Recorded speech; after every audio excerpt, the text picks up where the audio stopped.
Ajay Devgan out, Zubeen in. দিল্লীত Salman খানকো challenge Zubeen গাৰ্গৰ। We are rebels.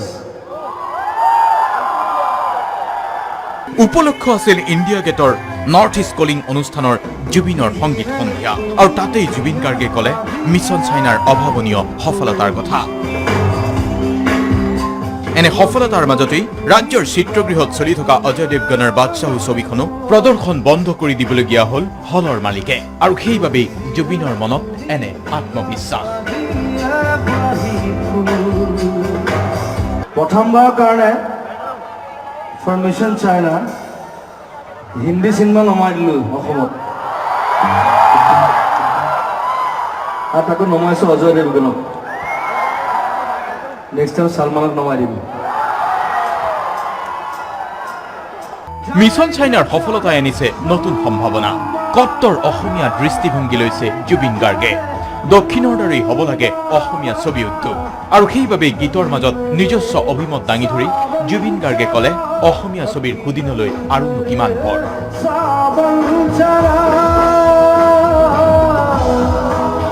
Actually, this is a revolution. Like I'm trying to bring it up. Like Southত যেনেকুৱা আমাৰ এটা নিজৰ industry লাগে ডাঙৰ। We should have a big industry like South. Because Mission China killed the terror. You kill the terror that's inside you.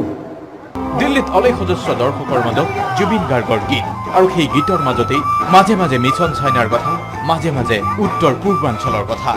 Mission চাইনাৰ গীতো গালে গালে জুবিনৰ জনপ্ৰিয় সেই গীতবোৰ।